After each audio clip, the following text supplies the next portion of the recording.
Ella llegó. Muy Ya buenas que nos tardes. dañó el chismorreo ayer, no digan defecto. Ella llegó con todos los Sí, poderes. estuvo buena, estuvo buena. Estuvo buena, estuvo buena. Entonces, no, los vamos a dejar para el final. Vamos a ver qué Uy, no, investigaron, ¿cómo le ocurre?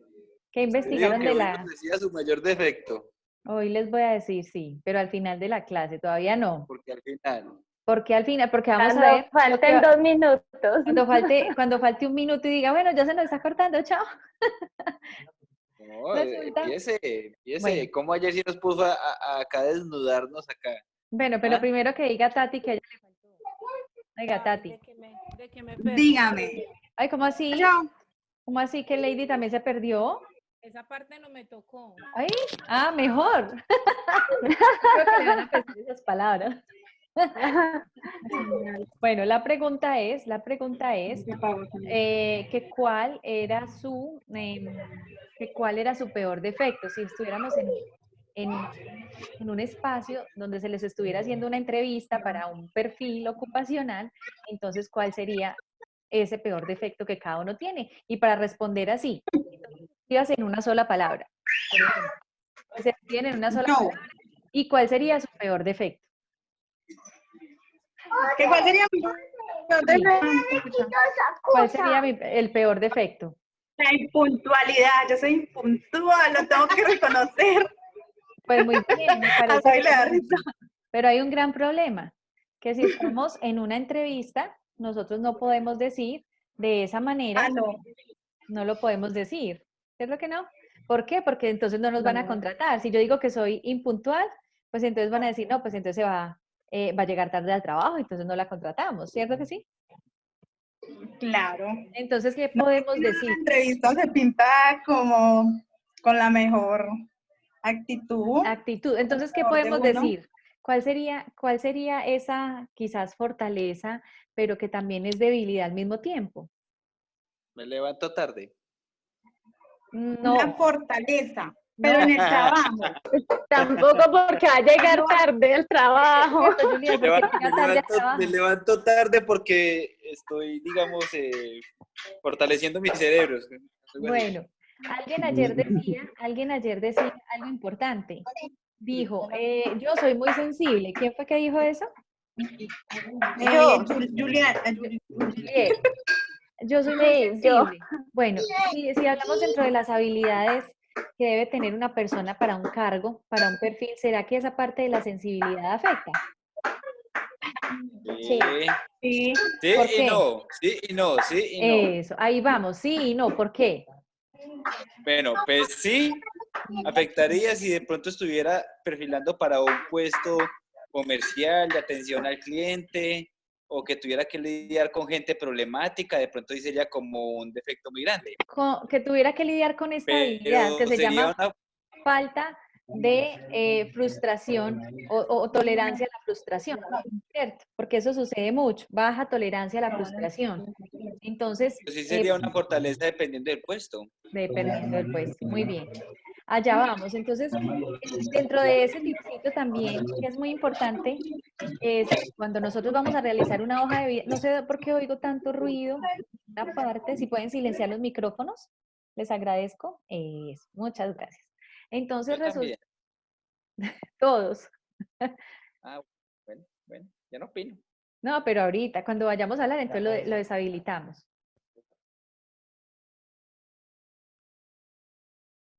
¿Sí? ¿Sí me oyen bien? ¿Me están escuchando? Bueno, muy bien. Entonces resulta que cuando nosotros vamos a presentar una hoja de vida para un perfil o para un cargo específico, lo que hacemos es adaptar nuestra hoja de vida a ese perfil. No siempre, por ejemplo, si nos vamos a postular para un cargo operativo o administrativo, no siempre tenemos el mismo perfil o colocamos la misma misión o visión ocupacional para ese mismo trabajo, pero en el área, por ejemplo, comercial, sino que lo trabajamos de manera en que nos sirva y sea funcional a la hora de presentarnos para un cargo, ¿sí? Dependiendo del rol que debamos ejecutar, entonces así mismo colocamos el perfil. Es lo mismo la respuesta que acabamos de decir. Ahorita nos comentaban, ¿cierto? La sensibilidad para ciertos cargos puede ser muy buenos. Por ejemplo, ¿para cuáles? Ahora sí pueden hablar. Ah, ya, bueno. Por Profe, ejemplo, pues de pronto para un cargo como humanista, no sé, algo como los que trabajan para las ONGs, los bien. que, digamos, como para un trabajo como que con niños, puede ser, Ujú, con sí, niños, con niños, o sea, algo así, como trabajos más humanistas, puede ser. como Los más médicos, humanitario. Más humanitario, ¿cierto? Más humanitarios. exacto. Muy bien, excelente. Pero entonces hay ciertas características nuestras, debilidades o fortalezas que nosotros, digamos, podemos decirlas. Ah, esto es un truquito muy bueno. No se les va a olvidar nunca esa palabra, para que cuando la vayamos a decir digan, ah, bueno, esto le puede servir. Y aunque sea de pronto algo en cierto grado negativo, no importa. ¿Sí? Y es el perfeccionismo. ¿El qué? El perfeccionismo. Entonces, cuando a uno le preguntan en una entrevista que cuál es su peor defecto, uno debe decir, pues para los psicólogos, ¿no? El perfeccionismo. ¿Por qué? Porque es como algo muy dicotómico, ¿cierto? Tiene tanto positivo como negativo. ¿Qué le puede afectar a una persona ser perfeccionista? De pronto en el trabajo en trabajo en equipo. Que otra persona no haga las cosas tan bien como él, entonces se puede de pronto frustrar, pero eso es manejable. Y si lo llevamos al sentido negativo, al sentido positivo, es que le gustaría entonces siempre tener las cosas marchando bien. Ese sería el tipcito que les iba a decir. ¿Y cuál es mi peor defecto? Es Al bien final. chambón. Bueno, Oiga, ¿qué? ¿Qué qué? bueno, y uno bien chambón y dice, y por ahí decir mentiras, es que no, es que soy perfeccionista. Pues esa no es la idea. Muy bien, cuéntenme de la clase que vamos a tener el día de hoy y tiene mucho que ver con lo que estamos hablando acá. ¿Qué pudimos investigar? Que a mí se me olvidó todo.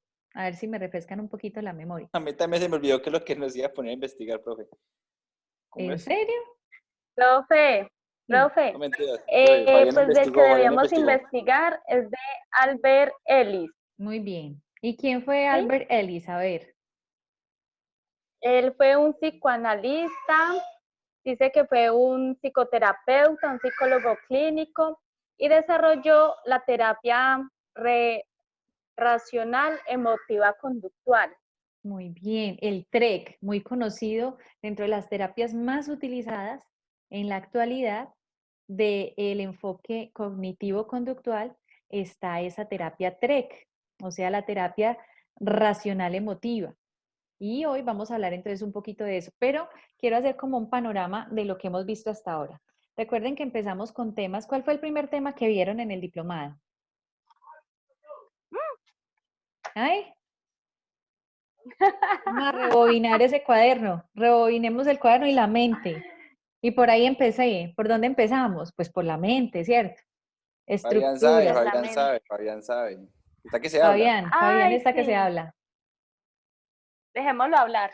Eso, Fabi, todo tuyo. Fabi, No, pues yo acá tengo todo. eso. Bueno, ¿cuál fue la primera clase? No, pues la primera clase fue con el profesor Darío. Ujú. Hablamos de términos que no sabíamos, como la lexitimia, la distimia, gregario, eutimia, nada que no sabíamos nada de eso. Pues, por ejemplo, yo no sabía nada de eso.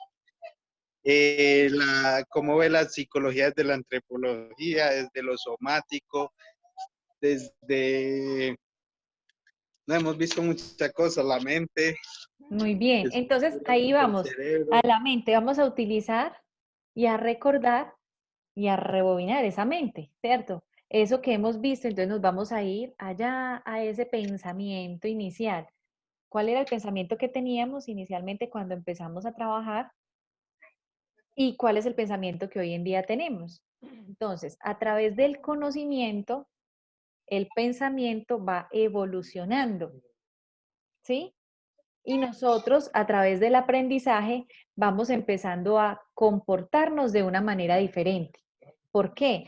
Por ejemplo, si un niño no sabe algo, no sabe, por ejemplo, cómo manejar el triciclo y aprende a manejarlo, entonces, ¿cómo lo va a hacer la próxima vez que coja el triciclo? Mucho mejor. Pues mucho mejor, Con más confianza porque ya sabe cómo es el tema más o menos de con montar más triciclo. confianza. Entonces, por ejemplo, si la próxima clase yo les dijera, bueno, vamos a hablar sobre las dimensiones del ser humano? Fabián, tú vas a dar la clase. Entonces, ¿cómo sería? Si Fabián ya conoce los términos, entonces él se va a sentir en más confianza y va a poder evolucionar y transmitir la información de una manera diferente a cuando él Lo la está, recibió, ¿cierto? lo está Todos amenazando. Ya saben, para la próxima clase. ya los estoy Ya preparando. ya tiene uno por lo menos guías y bases de por dónde empezar ¿Y más o saben qué es lo menos. más chévere? Que dentro de 8 días vamos a tener exposiciones. Ah, tan Me bueno. encanta eso. Los Me voy a encanta poner a eso. exponer para que se preparen. El próximo miércoles, eso es lo que les iba a decir ayer, que dentro de 8 días, ¿cómo? Yo tengo una cita. Tiene una, sí, no me digas. ¿Qué día? Aplacemos también. entonces la exposición. ¿Qué día, Lady? Me acabaron de dar. Sí, se la acabó. Miércoles y el jueves. El miércoles y el jueves. Ah, le voy a decir a Don Darío entonces que cambiemos la clase para el Sí, martes. sí. Bueno, no muchachos, vea, hay que perder ese miedo a hablar en público. Además acá estamos cada uno está en sus casitas, está cómodo. Pues espero que estén muy cómodos y que podamos hablar entonces tranquilamente. Sí, Igual, si yo acá nosotros, estoy sufriendo, de verdad. qué sufrimiento, véalos ahí. Entonces resulta que ustedes lo que pueden hacer, lo que vamos a hacer dentro de 8 días es muy interesante. Ustedes pueden descargar el material que van a trabajar en diapositivas. Si están frente al celular, no tienen ningún problema. ¿Sí? Lo que vamos a hacer es trabajar, yo le doy el rol que yo tengo, que es de anfitriona de la reunión, se lo doy a alguno de ustedes que vaya a exponer y ustedes simplemente me comparten la pantalla que están viendo y el material que pudieron, digámoslo así, estudiar, sean diapositivas, sea un PDF, sea un Word, sea una imagen, así como yo he hecho con ustedes. Y así mismo exponemos. Simplemente es conocer un poquito del tema, ¿sí? Es trabajar la Pero, idea. profe, pero usted nos da el tema, o sea, Sí. cada uno nos da el tema. Sí, Ah, les voy a dar el tema para exponer de acuerdo a lo que vayan manejando entre mañana, el lunes y el martes. Entonces ya el miércoles, don Darío nos va a decir, pero yo le voy a preguntar desde ya para que ustedes puedan irse preparando con tiempo y tengan buen material para exponer, ¿sí? Eso me parece De excelente. acuerdo. Y entonces lo que vamos a hacer es Todos, trabajar precisamente eso, el aprendizaje, la memoria, las funciones cognitivas superiores. ¿Se acuerdan que vimos todos la... exponemos el mismo miércoles. Sí, sí, tranquilos, no hay problema. Ah, sí. No se me asusten que ya están sacando como excusa. Tenemos que estar de acuerdo. ¿Cómo? no, yo me acordé que ese día no puedo estar. ¿Qué pasó con Tati? Que yo ese día no puedo estar, ya me acordé. Bueno, muy Se bien, acabó de acordar. te acabo de acordar. Muy bien. Entonces, en ese mismo orden de ideas que veníamos hablando desde el inicio, mencionamos el tema de la memoria, ¿cierto? Del pensamiento y de la memoria. ¿Qué pasa cuando alguien tiene un pensamiento que no es racional? Entonces, ¿de qué manera sería ese pensamiento? Si no es racional, entonces, ¿cómo sería ese Es pensamiento? impulsivo. Irracional. Impulsivo y racional, ¿cierto? Impulsivo y racional. Pero resulta que en esa parte irracional, nosotros tendemos a irnos adaptando a ciertos estímulos que en el exterior encontramos. Si, por ejemplo, en este tiempo, y lo pongo en el ejemplo que estamos ahora, en este tiempo estamos en una situación económica un poco compleja, ¿cierto? Para nadie es un secreto lo que estamos viviendo. Entonces podríamos decir que nuestro pensamiento irracional es acerca de la catástrofe, o sea, el pensamiento negativo. Es que yo tengo que conseguir plata, es que si no tengo la plata, entonces, ¿cómo hago? Entonces, si no estoy lo suficientemente bien preparado, por ejemplo, para un empleo, entonces no me lo van a dar. Es que yo tengo que ser aceptado porque entonces si no, no voy a ser alguien. Es que si no tengo a esa persona, entonces no voy a ser feliz. Y empiezan a cavilarse en nuestra mente una serie de pensamientos y emociones irracionales. Y eso fue lo que trabajó Albert Ellis. Los pensamientos irracionales a través de la terapia cognitiva conductual. Cuando yo les hablo de conductual, ¿a dónde nos dirigimos? ¿Qué piensan ustedes? Comportamiento. La con- Comportamiento, la conducta. ¿Y de quiénes hablamos en el comportamiento y en la conducta? De cada uno. ¿De quién? De cada uno de nosotros, pero ¿de qué autores? Ah, ¿O de qué escuela? Bandura. De Bandura, ¿de quién más? Los principales. Un. Jung, Pavlov, Un. Pavlov, Watson, Skinner, los conductistas, ¿cierto? De ahí viene la parte cognitiva Rotter, conductual.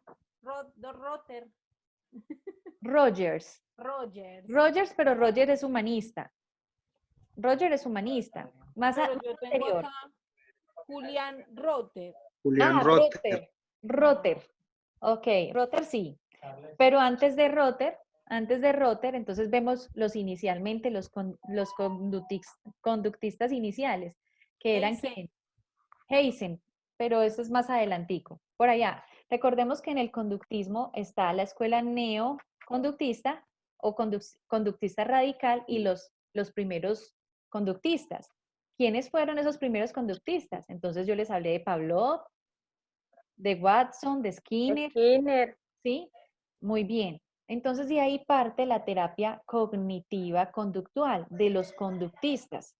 Recuerden que primero estuvo esa parte del psicoanálisis, aquellos que se dividieron del psicoanálisis, entonces empezaron por otro tipo de corrientes, ¿sí? Los neopsicoanalistas, incluso Albert Ellis trabajó con Freud, pero no estuvo de acuerdo con ciertas cosas, como todos, la mayoría fueron discípulos unos de otros, y entonces al seguir adelante en sus pensamientos, lo que hizo fue cambiar su teoría. Entonces vamos a hablar un poquito de Albert Ellis y les voy a compartir por acá la pantalla para que podamos ver el material que les tengo para hoy.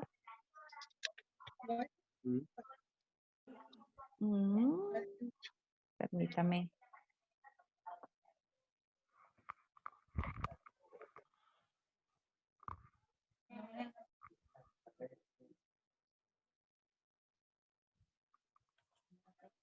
Bueno, la terapia racional emotiva, ¿todos pueden ver allí? Sí. ¿Sí? Bueno.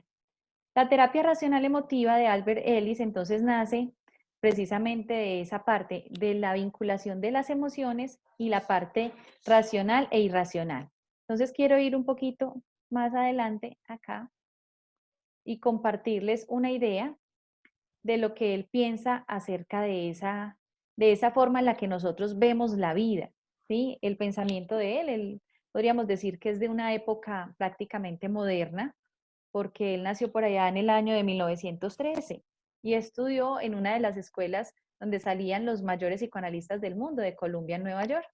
Entonces, él nos habla acerca de que las emociones son producto de los acontecimientos existentes, de todos los pensamientos que nosotros tenemos, pero la diferencia entre el hecho y la emoción por medio de la interpretación. No sé si recuerdan un dibujito que algún día hicimos allá en el tablero que tenía que ver con la forma en la que yo miro, por ejemplo, una imagen. Y todos podemos ver la misma imagen, pero ¿qué sucede? La forma en que yo interpreto esa imagen no es lo mismo para todos. Yo lo interpreto de una manera, Fabián lo puede interpretar de otra manera, Tatiana de otra manera, ¿sí? Esa interpretación que nosotros hacemos acerca de ese hecho o esa situación es lo que hace que para nosotros tenga una relevancia o un significante. Y a partir de ahí, entonces, para cada uno es diferente, así como hablábamos ayer de los rasgos. Y él habla de la terapia o de las fuentes ABC, que ya las vamos a explicar. Dice que las personas no se alteran por los hechos, sino por lo que piensan acerca de los hechos. Entonces, volvemos al ejemplo que decíamos ahorita. La situación. ¿Qué pasa? Y en las noticias han mostrado mucho eso. Los que dicen, no, qué crisis económica tan horrible, esto que está sucediendo nos va a acabar, no vamos a poder salir de esto, entonces los pensamientos fatalistas, ¿cierto? Pero hay algunos que dicen, no, pues yo tengo una joyería, yo me dedicaba a la confección de ropa, pues entonces, ¿qué voy a hacer? Me voy a dedicar a confeccionar tapabocas, me voy a poner a hacer caretas y voy a empezar a vender y con esto voy a salir adelante. ¿Cierto que sí? Entonces es la forma en la que nosotros pensemos acerca de los hechos. Pero resulta que nosotros a veces no somos objetivos, sino que nosotros a veces tenemos unos pensamientos tan irracionales que afectan nuestra objetividad frente a las cosas. Eso es lo que trabajó Albert Ellis. en su terapia racional emotiva. Entonces, él creía entonces en los acontecimientos que eran las fuerzas A, en las creencias, los acontecimientos o los antecedentes, en las creencias, en las consecuencias y en la interpretación de los hechos. Y él combinaba estas tres, ¿cierto? Él decía, yo una consecuencia la saco de una creencia y un acontecimiento tiene para mí una consecuencia, entonces por eso yo lo interpreto y puedo organizar y cada uno de estos tiene que ver uno con el otro. Entonces, no sé si acá lo logren ver bien o les amplío un poquito.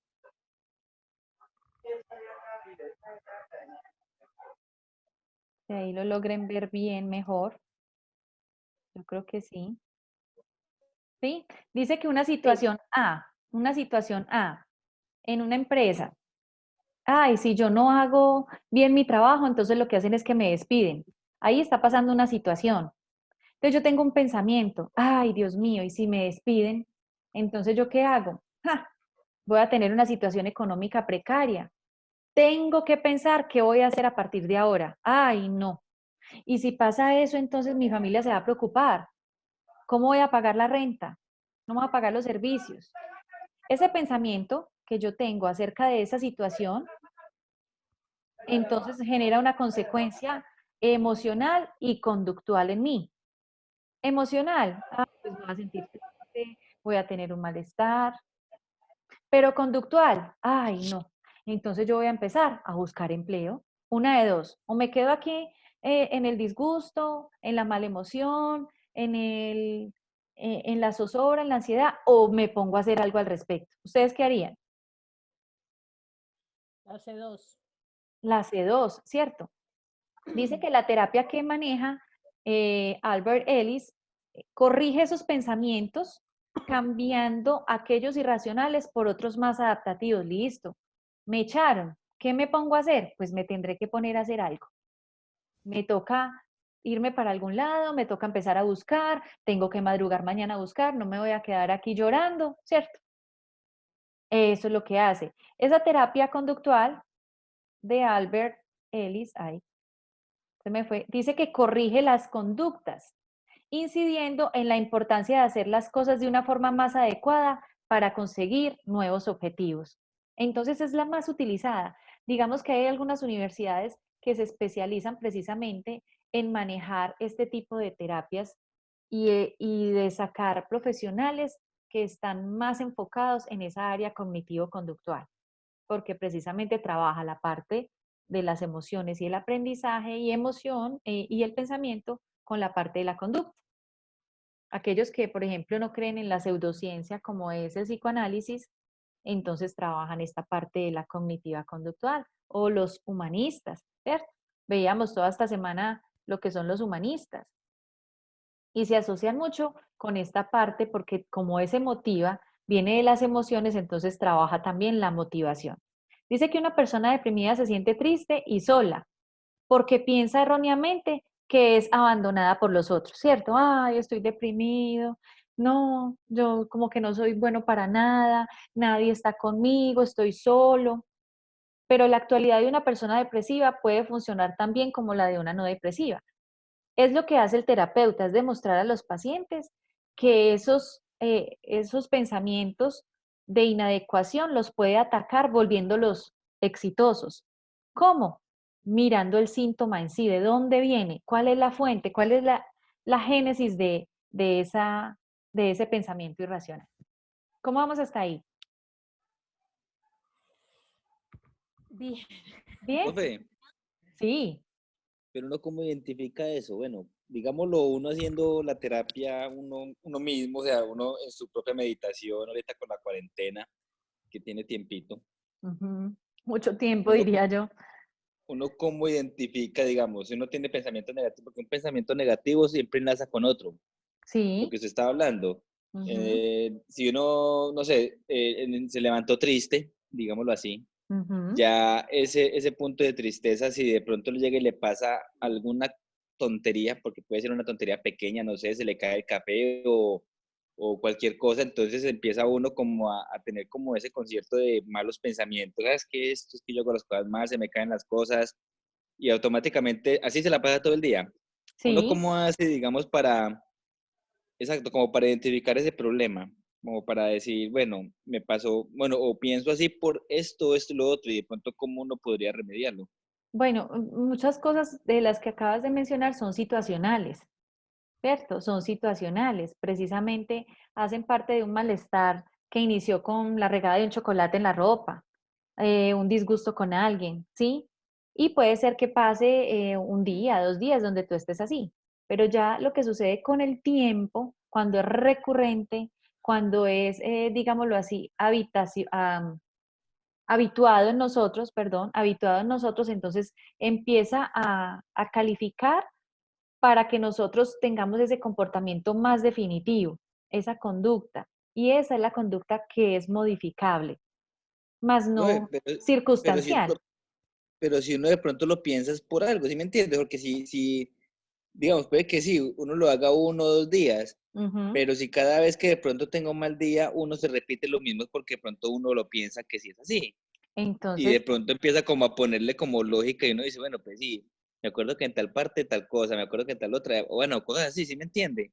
Entonces, si uno lo repite, así sea por allá cada 15 días, pero cada vez que pase un mal día uno vuelve como a las mismas palabras, entonces, no sé, ¿cómo se catalogaría eso?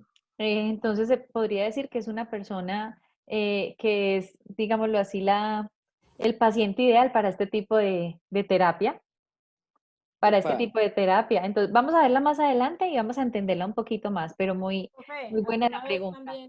Sí. alguna vez también estudié sobre eso y decía que uno tiene algo, es que las curvas que no recuerdo, biorrítmicas, algo así. Ah, ok. Eso es en la parte sistémica, sí, en otro modelo o enfoque de la Entonces psicología. también como que las emociones, eso también depende de eso. Sí, por ejemplo, en la parte sistémica se hablan de los geniatipos, ¿cierto? De todo el clan generacional. Y dicen que uno está, y también tiene que ver con la gestáltica del aquí y ahora, que uno vibra en unas ondas. Es lo que tú estabas diciendo ahorita. Entonces, un día vibra en unas ondas alfa y otro día en unas ondas beta, ¿cierto? O en unas crestas y en unos valles, y no todos los días va a ser de la misma manera. Ujú. Entonces, porque las emociones, precisamente, y aquí habla él de la parte emocional, pero más arraigada, como en una condición cognitiva. Entonces, no es una reacción meramente, sino que ya es algo que se adapta más a la persona, o sea, ya lo tiene por mucho más tiempo y ya lo tiene más interiorizado que simplemente una emoción para lo cual nosotros respondemos frente a un estímulo, ¿sí? Entonces, eso tiene que ver con ese propósito sistémico que tú acabas de mencionar, Ladi. Vamos adelante entonces, porque dice que nos quedan acá 10 minuticos para poder completar como la idea. Entonces dice que mm, es considerado como un organismo complejo el ser humano, biopsicosocial.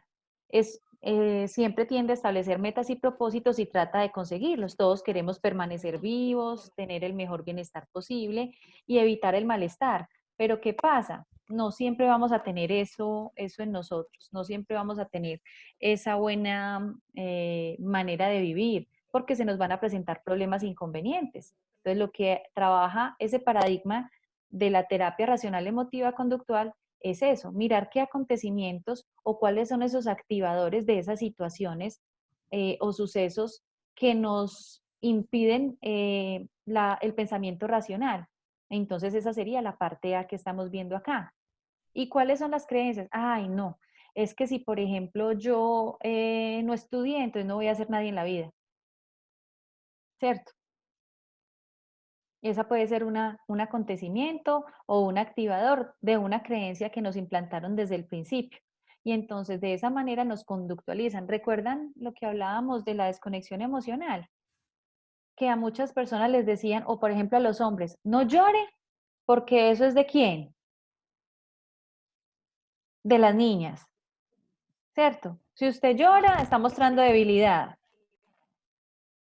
Entonces, como consecuencia, vamos a tener una persona que no es capaz de demostrar sus emociones, ¿cierto? Entonces allí nos dice que ese modelo de creencias lo que hace es que nosotros tengamos unas consecuencias tanto a nivel emocional, conductual y cognitivo, ¿cierto?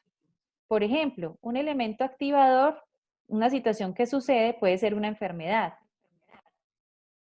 ¿Y puede producir qué consecuencias? Pues una consecuencia emocional como la tristeza, conductual, entonces yo cómo me comporto, me empiezo a comportar, entonces que ya no valoro nada, que no quiero nada, ya estoy prácticamente con un pie en el cementerio, entonces no hago nada, ¿cierto?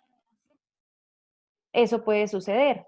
Entonces, para eso se trabaja en esa terapia racional emotiva, para cambiar esos pensamientos irracionales. Entonces, por ejemplo, el ser humano maneja cierto tipo de inferencias sobre un hecho, o sea, conclusiones. Ay, es que yo creo que va a ser así, pero ni siquiera sé si eso ya pasó o va a pasar. Simplemente creo y entonces empiezo a perturbarme a través de esa creencia. Un ejemplo de eso. A ver, Fabián que se está riendo, Tati. No sé algo y ya lo doy por sentado, por hecho. Están muy calladitos hoy. Profe, repítala, yo le hago el ejemplo. Perdón. Muchas gracias por estar atentos, me encanta.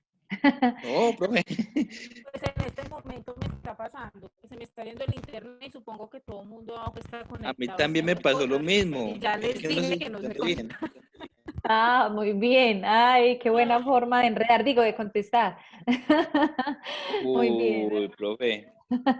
No, miren, es eso, es eso. Por ejemplo, lo que les decía ahorita, una inferencia sobre un hecho es una mal creencia. Entonces yo supongo o yo creo o le doy una conclusión a algo que ni siquiera ha pasado o que no he visto. Y eso trae una consecuencia. ¿Cuál puede ser? Un ejemplo de eso. Los chamanes, mejor dicho. Los chamanes. ¿Cómo que así que los chamanes? ¿Qué es eso? Ajá, pues cuando le dicen así a la gente que digamos, ¿sabes qué? Le va a pasar esto y esto, así. O sea, porque pues de pronto ve una situación, entonces quiere como empezar a adivinar el resto. Ujú, entiendo. Como empezar a adivinar el resto, como suponiendo que sí es así, sin ni siquiera preguntar de Exacto. pronto a la otra Y, persona. o lo asegura, o sea, cuando uno Lo asegura es que asegura. es así. Ujú, sí. Cuando uno asegura algo. ¿Qué otra forma de percibir? Bueno, sigamos adelante. Sigamos adelante por acá. No, Entonces, profe, que va, vea, yo opiné que pongamos a los otros, no, que sigue Fabián. a ver, Fabián. Dice que siempre aportan los mismos. Ah, bueno, entonces pongamos, Fabián, tírele la pelota a otro. Juliet, a ver. Tatiana, Oigan, Tatiana sabe. no la vayas a hacer ahogar. Bueno, entonces el ejemplo me lo tiene para la segunda parte de la clase. Por ahora les voy a dar esta partecita antes de que nos acabe el tiempo. Resulta que la meta de la terapia racional emotiva conductual precisamente está en cambiar la filosofía o la forma de pensar de la persona que consulta, de ese cliente o de ese paciente. Y no solamente en que lo que decían ahorita y preguntaban, y no solamente en el malestar, ay, es que tengo este malestar, entonces vengo y se lo consulto. No, no simplemente es, bueno, cambie usted su manera de reaccionar frente a cierta circunstancia o estímulo o activador, como allí nos decía, sino que usted cambie su filosofía de vida y empiece entonces a trabajar sobre la motivación, sobre la autoaceptación, ¿sí? Y darle como un abordaje muy diferente acerca de esa necesidad que tiene el paciente. Entonces, por ejemplo, hay un activador que es A, la situación. Tenemos una creencia B. Tenemos por ende una consecuencia. ¿Cómo son las consecuencias? Ahí las vimos, son de tres formas. Las consecuencias. Una emotiva, otra cognitiva y otra conductual. ¿Sí? Las consecuencias de nuestras creencias y de las situaciones que nos pasan. ¿Cómo trabaja la terapia? Entonces trabaja con el diálogo socrático o la mayéutica, palabra que ya hemos mencionado por ahí. Trabaja con la parte de los debates racionales y nuevos efectos sobre ese pensamiento activador o esa situación activadora que nos genera esas consecuencias. ¿Sí? Eso es lo que trata de hacer la terapia de racional emotiva conductual. Cambiar entonces la forma de la conducta de la persona. En eso se modifica, pero entonces haciéndolo a través de la autoaceptación y de evitar al máximo lo que ahorita vamos a ver en la segunda parte, evitar al máximo esos pensamientos, tengo que, tendría que, estoy obligado a, sino más bien verlo desde el punto, si hago esto podría suceder, si cambio esto puede cambiar tal cosa, ¿sí? Más a través como de la voluntad. Y la voluntad también puede dominar mi conducta, ¿sí? ¿Cómo vamos hasta ahí? Muy bien, profe. Bien. Muy bien, muy bien, muy bien. Entonces, en Pero este esos pensamientos negativos se ven como en una persona que enferma, pues digo yo, porque piensan que ya, pues que le detectan algo, piensan que ya es lo último. exactamente, Sí, en una persona enferma dice, no, ¿ya para qué? Y ya me voy a y morir, ya para que lucho, ya me va a morir, ya no hay nada que hacer y ya no hay sabiendo que nada que hacer, ya hay no tengo mucho que nada que hacer. perder. Ajá, Entonces una persona que simplemente dice así, no, pues entonces ya, mis pensamientos son esos, ya, me tengo que morir y ya. sí, sin saber que ¿Y de cómo pronto entonces es hay, la conducta de una persona así? Negligente, pesadez en sus acciones, es una persona renuente, ¿sí? Y empiezan a haber una serie de circunstancias que que Profe, no han ya se me pasado ocurrió el por ejemplo. alto. ya se le ocurrió el ejemplo, ahí falta un minuto, a ver, No, pero no, larguito, larguito. Cuando ahorita en la segunda parte, en la segunda parte. en la segunda parte. Entonces téngame pues San ahí, Google le dijo el ejemplo. San Google le dijo el ejemplo, entonces téngame ahí, No, no, no, no, no, no, no, no, no, no, no, no. Para que Google no, ¿no? no, Téngame no, no, no, no. ahí entonces, por favor, el ejemplo que ya vamos entonces a volver para la segunda parte, ¿sí?